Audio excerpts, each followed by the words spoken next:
Have you ever suddenly felt your legs just aren't keeping up like they used to? Maybe one morning, you woke up and noticed it was harder to stand, your steps felt unsure, or your balance seemed off. It's a quiet frustration many of us face as we grow older, a slow, almost sneaky fading of strength that can catch us off guard. I remember those moments well myself. There was a time when I brushed it off, thinking it was just part of getting older. But deep down, I worried about what might come next. We all know the stories. A friend or neighbor who used to be so active, suddenly hesitant to go for that walk or join a simple outing. It's easy to feel alone in that experience. But you're not. The good news? There are gentle, manageable habits, simple daily moves, that can help us fight back against rapid leg aging. These aren't complicated exercises or tiring routines. They're small, practical steps you can start right from your bed or favorite chair. What if I told you that just a few minutes a day could make a real difference in your strength, balance, and confidence? That by adopting these 5 habits, you could reclaim your mobility and enjoy your independence longer? You deserve to live well, to move freely, and to feel proud of your body at every age. So, what's the first habit you think you'll try? Let's take this journey together. If you are not subscribed, subscribe and activate the notification bell so you don't miss any videos. If you like the topic of this video, please comment 1. Now, let's begin. 1. Move your ankles 10 times on the bed every morning. If there's one simple act that can gently nudge your entire day in a better direction, it's this: moving your ankles 10 times before you even set a foot out of bed each morning. It might sound almost too simple, but as the years go by, sometimes the simplest habits are the ones that can hold us together. I want you to imagine a quiet, early morning. The sun is still thinking about rising, the house is still, and you're just waking up from a deep, comfortable sleep. Before you even think about sitting up or swinging your legs over the side of the bed, pause for a moment. Feel the weight of your blankets, the gentle hush of the world outside your window. There's no rush. This is your time, a peaceful space between dreaming and the gentle demands of the day ahead. For years, I ignored the stiffness that greeted me each morning, chalking it up to age, to a night spent not moving, to old injuries from years gone by. I thought, this is just how it goes. You get older, you creak a bit more, and you just learn to live with it. It wasn't until a friend of mine, a retired nurse, gently suggested that I try a tiny change in my morning routine that things began to shift. She explained it most simply: our bodies are like old cars, you know.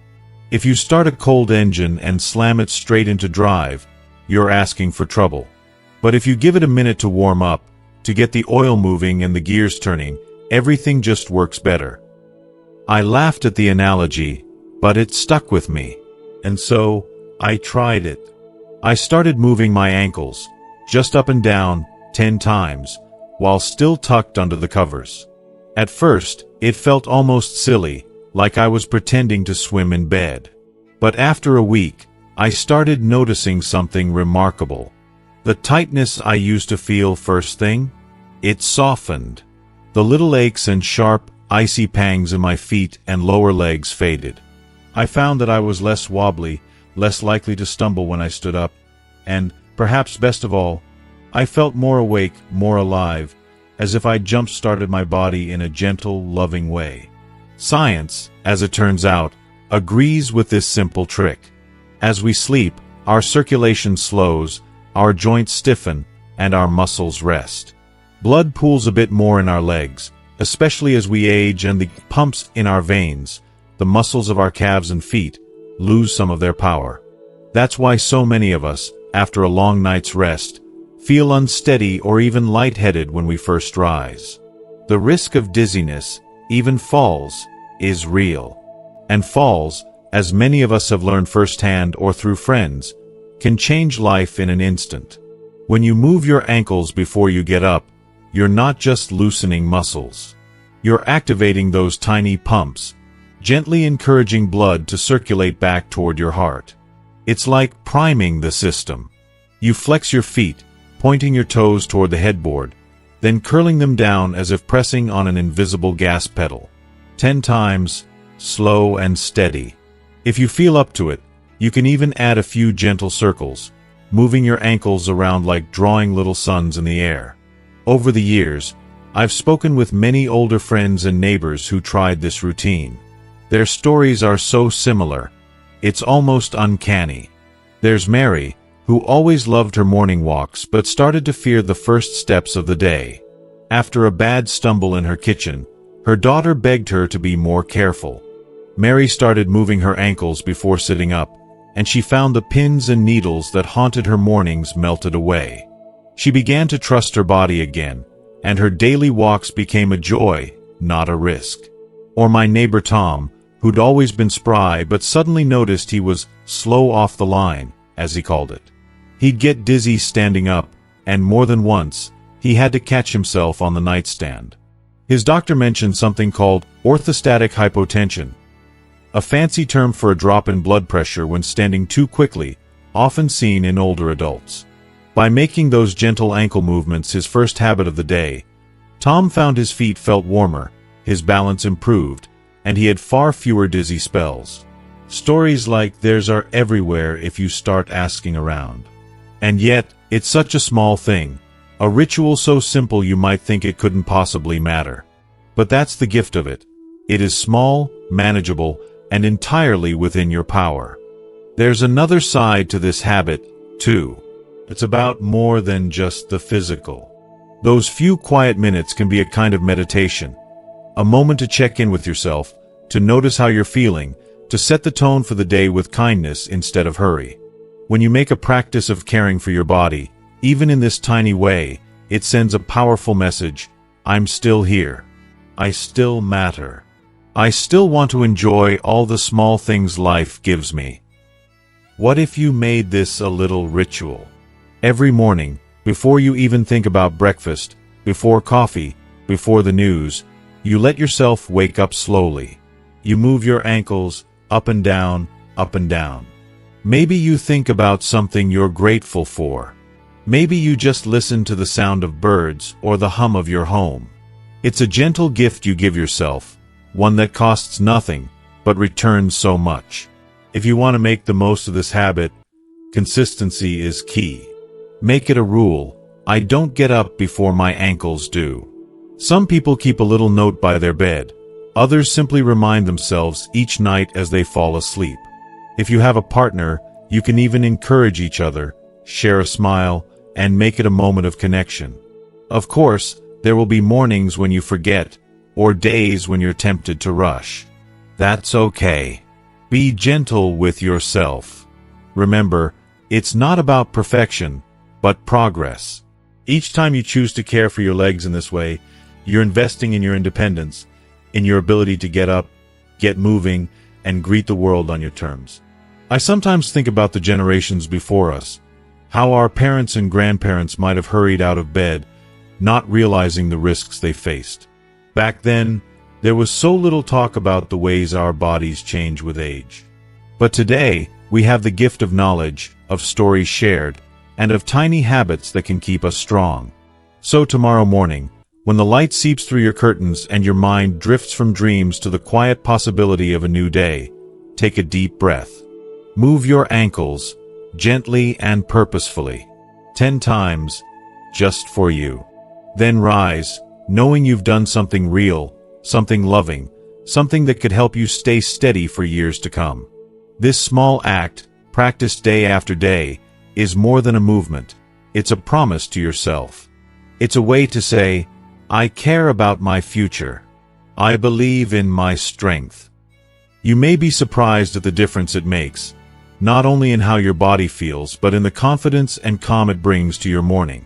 Let it be the start of a day where you move through your home and your life with a quiet assurance that you are still in control.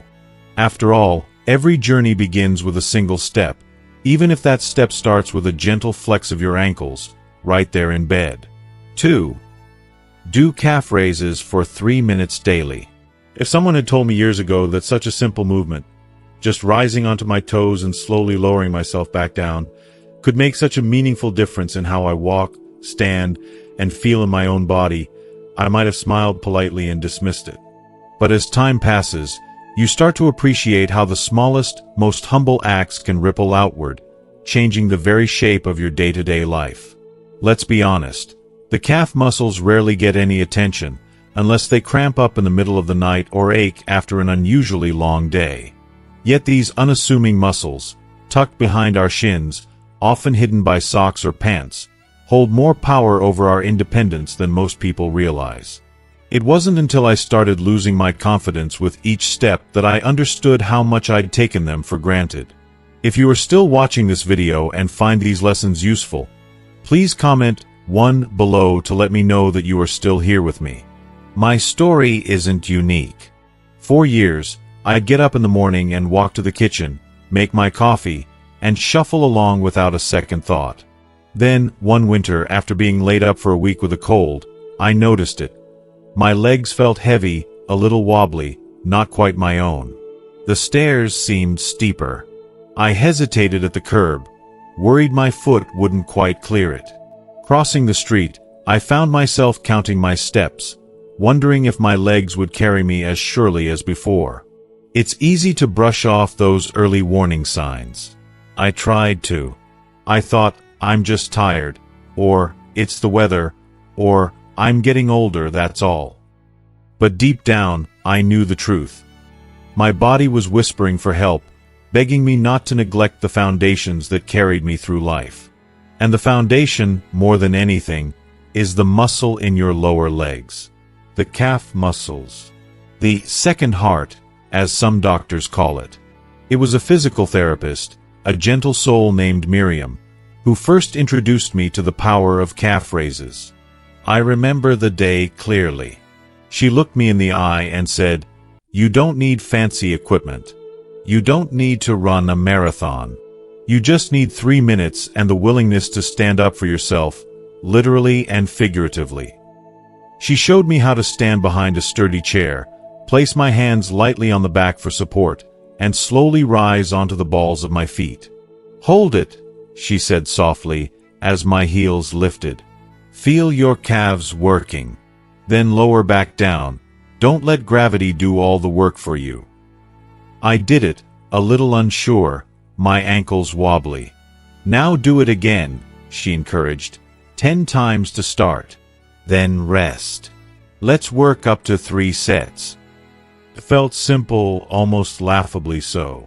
But as the days passed, I discovered something powerful in that simplicity. The burning in my calves as I rose onto my toes was a reminder. My muscles were still there, still capable, still willing to fight for me. I learned to slow down and focus on the movement, feeling every part of my foot pressing into the floor, every muscle fiber working together. In just 3 minutes a day, my body began to change its tune. The heaviness in my legs lessened. My feet felt warmer.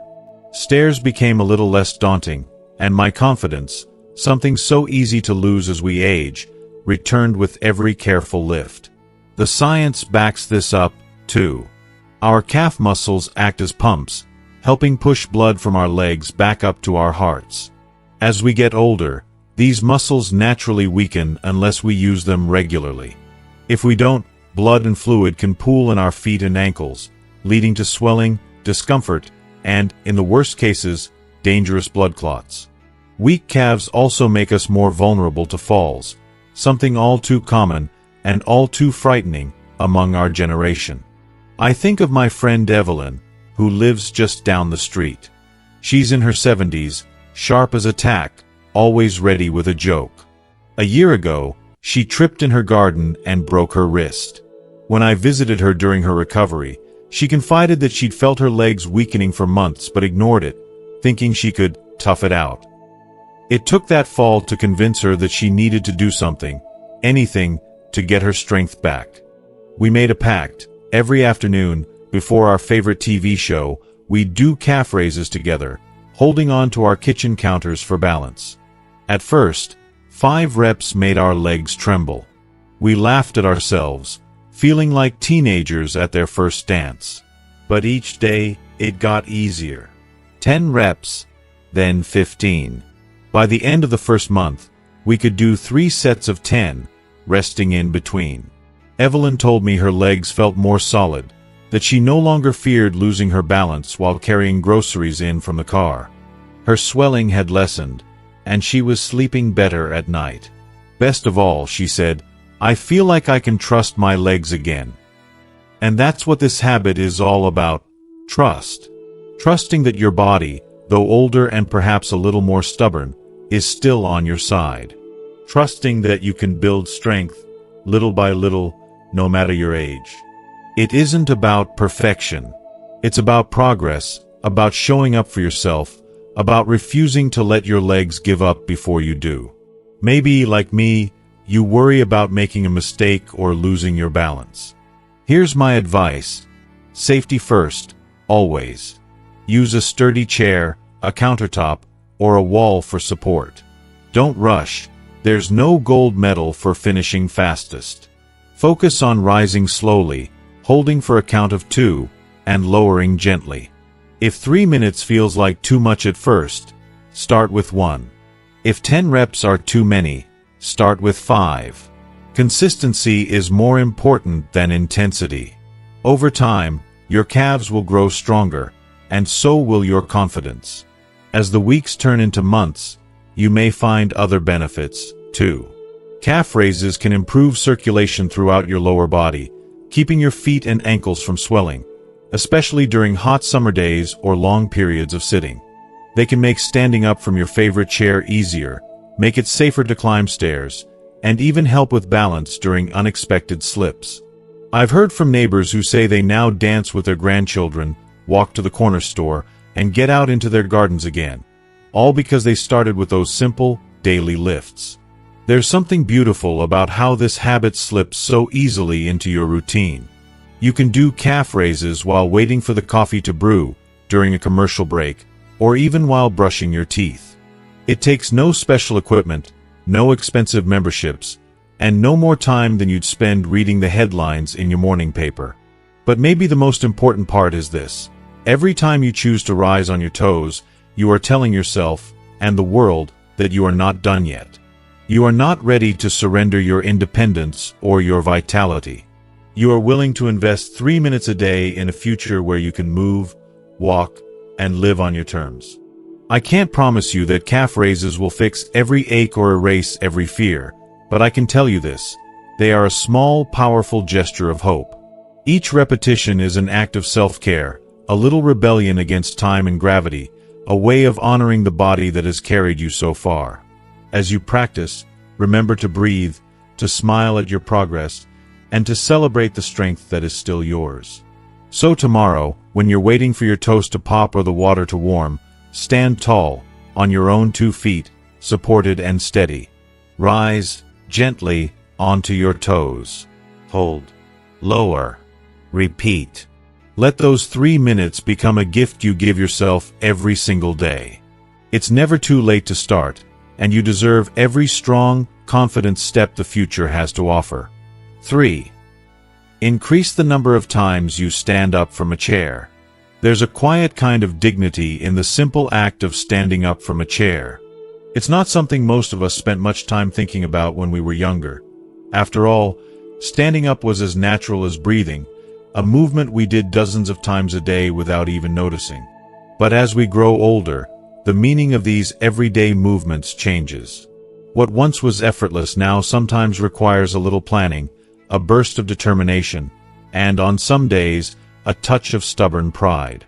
I can still picture my father in his later years, sitting in his favorite armchair by the window, watching the world go by. On good days, he'd rise easily to greet the mailman or shuffle into the kitchen for a snack.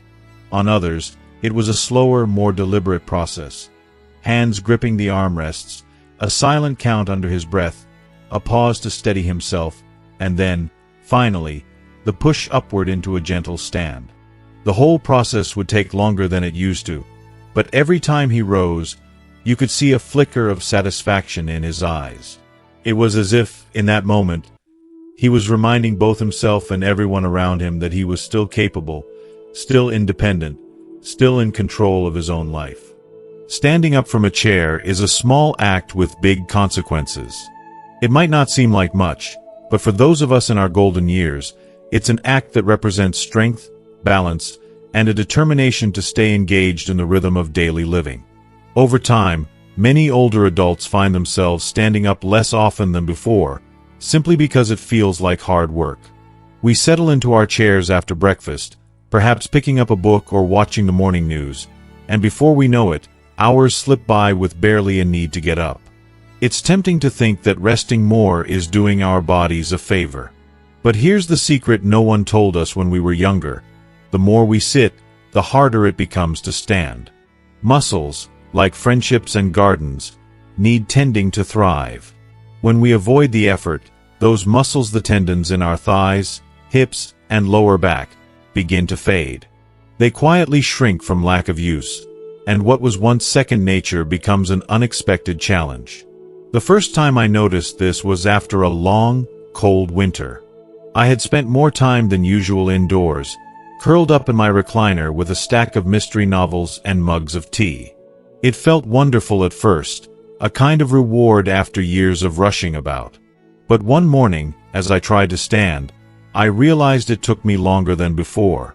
My knees groaned, my legs wobbled, and I found myself pressing my hands hard into the arms of the chair just to get moving. It startled me. I remembered my father and realized, with a pang, that I was following in his footsteps. I spoke with my doctor, a kind woman who specializes in geriatric care. She explained that standing up from a chair isn't just about strength.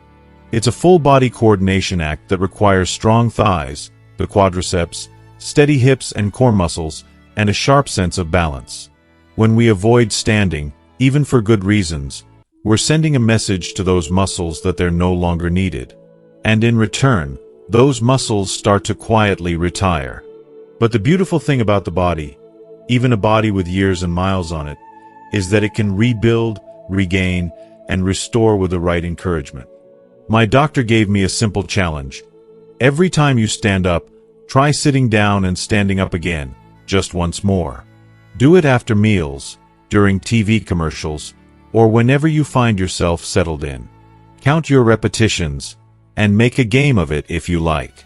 The more you practice, the easier it gets. At first, I was skeptical. It sounded almost too easy to be useful, but I promised to try. The next morning, after finishing my breakfast, I stood up from my chair, then sat down and stood up again. It took effort, and my legs felt the strain. I tried again at lunchtime and again after dinner. Some days were harder than others, especially when my arthritis flared up. But I stuck with it, encouraged by the idea that each repetition was a tiny investment in my future independence. Gradually, I noticed changes. My legs grew steadier. I felt more confident walking across the living room or out to check the mail. I began adding more repetitions when I felt strong, pushing myself gently but consistently. What started as 2 or 3 times in a row turned into 5, then 10. I began to challenge myself to do a set of stand-ups during every commercial break, or each time I finished a chapter in my book. It became a habit, a friendly competition with myself. The old dread that sometimes crept in before standing up began to fade, replaced by a quiet pride. If you are still watching this video and find these lessons useful, please comment 2 below to let me know that you are still here with me. Stories like mine are everywhere, if you listen for them. There's my neighbor Frank, who struggled to get up from his porch swing after a mild stroke. He started doing stand-ups with his wife each evening, and now, months later, he's not only walking the neighborhood again, he's back to tending his garden. Or my friend Mabel, who added stand-ups to her morning routine after her physical therapist suggested it. She says her grandchildren now joke that she pops up from her chair faster than they do. The best part about this habit is that it doesn't require any special equipment or complicated routines. You don't need to sign up for a gym or buy expensive gear. All you need is a sturdy chair, preferably one with armrests to start, for extra support, and the willingness to put in a little daily effort. If you're worried about your balance, Have a family member or friend nearby the first few times, or stand up from a chair positioned near a counter or table. Safety is always the priority. Go at your own pace. Start with 1 or 2 extra stand-ups per day and gradually increase as you feel stronger. If you ever feel dizzy, lightheaded, or weak, take a break and try again later. Listen to your body. It's wiser than you think. As the weeks pass, you may be surprised at how much this simple practice helps. Standing up from a chair builds powerful leg and hip muscles, improves balance, and keeps your joints flexible. It's also a great way to boost your heart rate, get the blood flowing, and shake off the stiffness that comes from sitting too long. Even your mood can benefit. Something is uplifting about mastering a movement that, for a moment, felt out of reach. For me, this small act became more than just an exercise. It became a daily reminder that I am not defined by age or aches or the stories people tell about growing old. I am defined by the little choices I make day after day, to move, to rise, to keep reaching for the next step. So the next time you find yourself settling into your favorite chair, maybe after lunch, or as the afternoon sun slants through the window, pause for a moment. Ask yourself, can I stand up one more time? Can I give my body this gift of movement, this proof that I am still capable, still independent? Me? Every stand-up is a victory, a small act of rebellion against gravity, age, and the slow drift of time. Count your repetitions, cheer yourself on, and if you like, invite others to join you. It's never too late to start, and every effort brings you closer to a life of greater strength, confidence, and freedom. With each rise from your chair, you are telling yourself and the world, I am still here, still moving, still living life on my terms. And there's no better feeling than that. 4. Incorporate toe walking once a day. When was the last time you truly paid attention to the way you walk? Most of us, for most of our lives, never gave it a second thought. We simply put one foot in front of the other and trusted our bodies to do the rest. But as the years pile up, we start to realize just how precious each step really is. Suddenly, the simple act of walking, so easy and automatic when we were young, can start to feel shaky or uncertain. We may not stride as confidently as we once did, or perhaps we notice our feet landing heavier, our steps getting smaller, our balance just a bit more fragile. It's a feeling that sneaks up on many of us. I remember a time not so long ago when I started to notice changes in my walk. My shoes wore out in new places, my feet sometimes dragged, and there was a stiffness in my ankles that hadn't been there before. Some mornings, I'd find myself shuffling across the kitchen, making sure there was always something nearby to grab if I needed support. I'd watch my grandchildren darting from room to room on their toes, giggling and light as feathers, and feel a pang of longing. How easy it looked. How free. That's when my physical therapist, a kind and endlessly patient woman named April, introduced me to the concept of toe walking. At first, I was skeptical. Wasn't that something only kids did? But she explained that walking on your toes, even for a few minutes each day, is like a secret weapon for aging legs.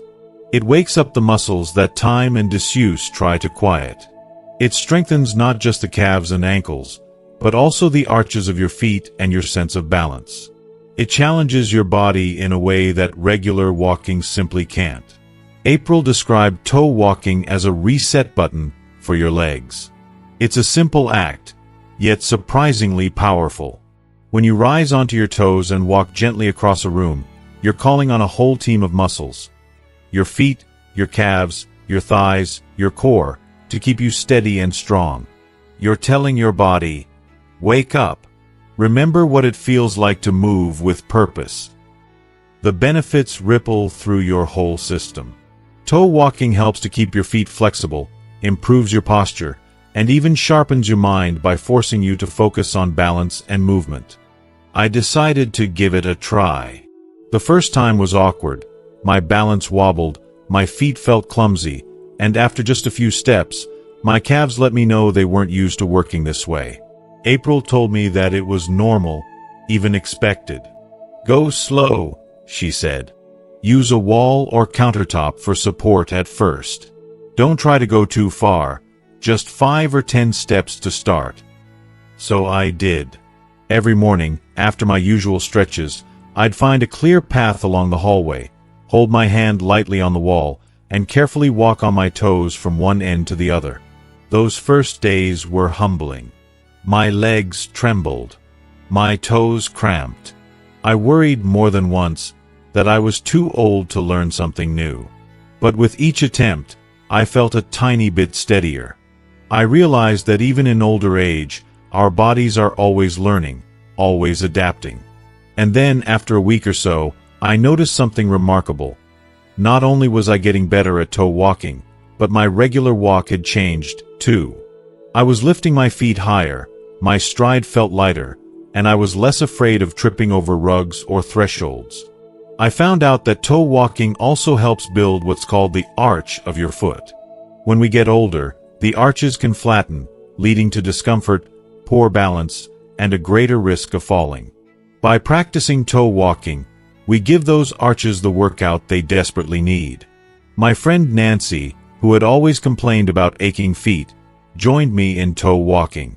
It's silly, she laughed, but it's working. I don't groan every time I stand up anymore. April also shared another surprising benefit: posture. When you rise on your toes, you naturally straighten your back, lift your chest, and pull your shoulders back. You have to, or you'll lose your balance.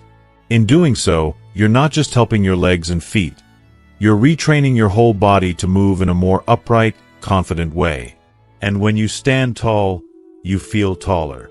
There's a quiet pride that comes from moving gracefully, no matter your age. I made toe walking part of my routine. It became a daily challenge, something I looked forward to. Some days, I'd count my steps and see if I could go just a little farther. Other days, I'd focus on making each step as smooth as possible, rolling through my toes and feeling every part of my foot connect with the floor. I began to notice that I didn't need to grab the wall so much anymore. My calves grew stronger, my ankles more stable, and my confidence soared. If you're considering adding toe walking to your own day, let me share a few bits of advice from my journey. First, safety always comes. Clear your path of any obstacles. Start near a wall or countertop so you can steady yourself if you feel wobbly. Take it slow. There's no need to rush or overdo it. Even 5 to 10 steps are enough in the beginning. Gradually, as your strength and balance improve, you can go a little farther.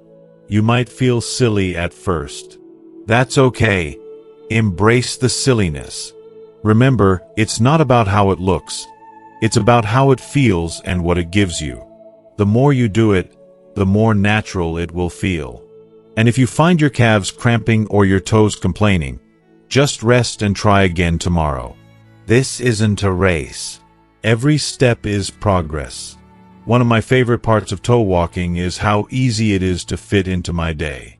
I might do it on my way to the kitchen, or when I'm waiting for the microwave to finish.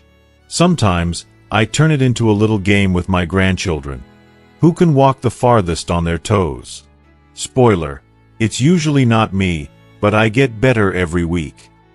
Over time, toe walking has given me back a sense of playfulness that I thought I'd lost.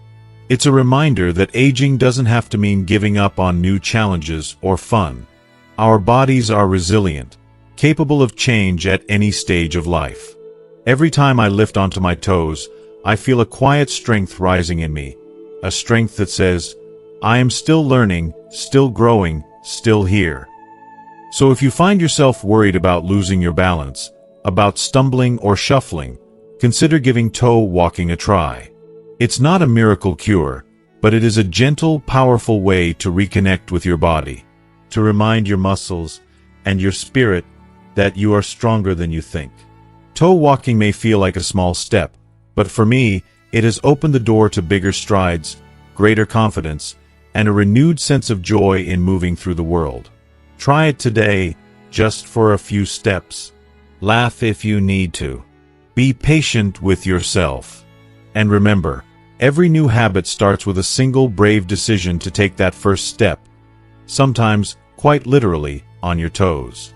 5. Massage your feet while soaking in the bath. There's a kind of quiet magic to the simple act of sinking your tired feet into a warm bath. It's one of life's small luxuries, a gentle pleasure that seems almost old-fashioned in a world obsessed with speed and noise.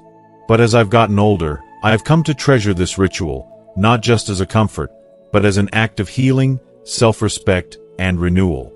For those of us who want to stay active and independent as the years go by, massaging your feet while soaking in the bath is a habit that holds more power than most people imagine. The truth is, our feet do so much for us. Decades of standing, walking, dancing, and sometimes stumbling, they have carried the full weight of our lives. Yet it's easy to forget about them, to ignore the little aches and throbs, the soreness at the end of a long day. But as anyone over 65 knows, you start to feel every mile, every step, every hour you've spent on your feet. It shows up as stiffness, swelling, or that stubborn sense that your legs and feet just aren't what they used to be. I still remember when my routine began to change. For years, I'd end each evening by simply slipping off my shoes and sighing with relief, grateful to be off my feet at last. But gradually, I started to notice that even after hours of rest, my legs felt heavy. My feet would ache deep in the bones, and some nights, sharp tingling would keep me from falling asleep. My doctor told me that as we get older, blood flow to our extremities isn't what it used to be, especially for those of us with a touch of arthritis or a family history of circulation problems. One evening, after a particularly tiring day, my daughter called and shared a memory from her childhood, how I used to draw her a warm bath when she was upset, adding bubbles and sometimes lavender oil, just to make her smile. "Why don't you do that for yourself?" she asked gently. "But this time, take care of your feet, too. You deserve it." It was such a simple suggestion, yet it struck a chord deep in me. That night, I filled the tub with warm water, adding a handful of Epsom salts and a few drops of peppermint oil, the way I once did for her. I sat on the edge, dipping my feet in, and closed my eyes as the warmth crept up from my soles to my calves. The relief was almost immediate. After a few minutes, I began to massage my feet, just as I remembered my mother doing for me when I was little. Her hands sure and gentle, working out the knots and tension, pressing her thumbs into the arches, circling each toe, as if she could coax away all the tiredness of the world. It's a small act, but there's a world of science behind it. Warm water opens up the blood vessels, allowing fresh, oxygen-rich blood to flow into tired muscles and joints. It soothes away swelling, softens the skin, and prepares your feet to receive the healing touch of massage. Massaging your feet in this relaxed state stimulates nerves, wakes up muscles that may have been neglected, and encourages the body to flush out toxins. If you focus on the arches, the balls, the heels, and even the often forgotten toes, you'll find little pockets of soreness melting away, replaced by a pleasant tingling warmth. If you are still watching this video and find these lessons useful, please comment 3 below to let me know that you are still here with me. As the weeks went by, I made this ritual a regular part of my week, sometimes every night, sometimes just when I felt I needed it most. And I began to notice subtle, wonderful changes. The heaviness in my legs was replaced by a new lightness. I stopped waking up at night from foot cramps. I found I was more willing to take a stroll around the block or stand longer at the kitchen counter, chopping vegetables for dinner. My balance improved, and those small stumbles that used to make me nervous all but disappeared. But there was more to it than just the physical benefits. There is something deeply healing about giving attention to a part of your body that is so often overlooked. In those quiet moments in the bath, with warm water swirling and my hands gently working out the tension in my feet, I found a kind of peace. My worries would drift away. I'd remember all the places my feet had carried me, to weddings and funerals, to new homes and old friends, across crowded airports and quiet, dewy lawns. I'd whisper a silent thank you, not just to my feet, but to myself, for all I'd endured and overcome. My friends noticed the difference, too. "You're walking lighter," one said. "You don't seem so stiff anymore." I shared my secret, and before long, several of them had started their routines. My friend Harold, who'd struggled for years with neuropathy and cold feet, swears by a nightly foot bath and massage. "It's the only thing that helps me sleep," he told me. "It's like telling my body it's safe to rest." If you want to try this habit for yourself, you don't need anything fancy. A regular bathtub or even a basin will do. Use water that's warm but not too hot, enough to make you sigh with relief, not enough to scald. Add Epsom salts if you like, or a drop of essential oil for relaxation.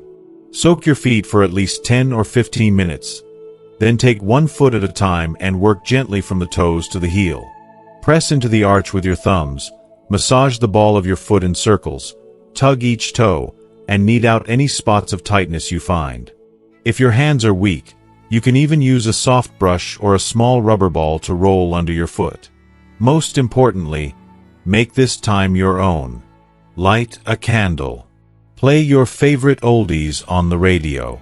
Let yourself relax and drift. You're not just caring for your feet, you're telling your whole body that it's worthy of kindness, even now, especially now. Don't be surprised if you start looking forward to this ritual. In a world where so much feels out of our control, these small acts, drawing a warm bath, massaging tired feet, whispering gratitude for all your body has done, can give back a sense of comfort and agency. It's an act of love, of hope, of faith in the future. And it's never, ever too late to begin. If you find yourself doubting whether something this simple could help, I urge you, try it for a week. Notice how you sleep, how you stand, how you walk. Notice how your heart feels, quiet and full, as you slip your feet into the water and let your troubles melt away. Your feet, after all these years, are still carrying you forward. Treat them well. Give them the care they deserve, and you just might find they reward you with steadier steps, lighter days, and a new sense of gratitude for the journey ahead. As we come to the end of this video, I want to take a moment to remind you just how powerful these small habits can be. The journey to stronger legs and better balance doesn't have to be overwhelming or complicated. It begins with gentle, thoughtful steps you can take every day. Whether it's moving your ankles in bed each morning, doing those simple calf raises, standing up a few extra times from your chair, trying toe walking, or giving your feet a loving massage in the bath, every single action is a gift you give to yourself. I've seen so many people just like you regain confidence, reclaim their independence, and feel more vibrant simply by making these habits part of their daily lives. It's never too late to start caring for your body in a new way, and the benefits ripple out to your spirit, your mood, and your freedom to enjoy the things you love. So now, I want to hear from you. What's one habit you learned today that you're ready to try? What small step will you take to protect your legs and keep walking strong for years to come? Please share your thoughts in the comments below. I read every one, and your stories inspire me and others in this community. If this video helped you, please give it a thumbs up, share it with someone you care about, and don't forget to subscribe so we can keep bringing you simple, trustworthy advice to live your best life. Remember, you deserve to feel strong, steady, and free every day. Thank you for watching, and take good care of yourself.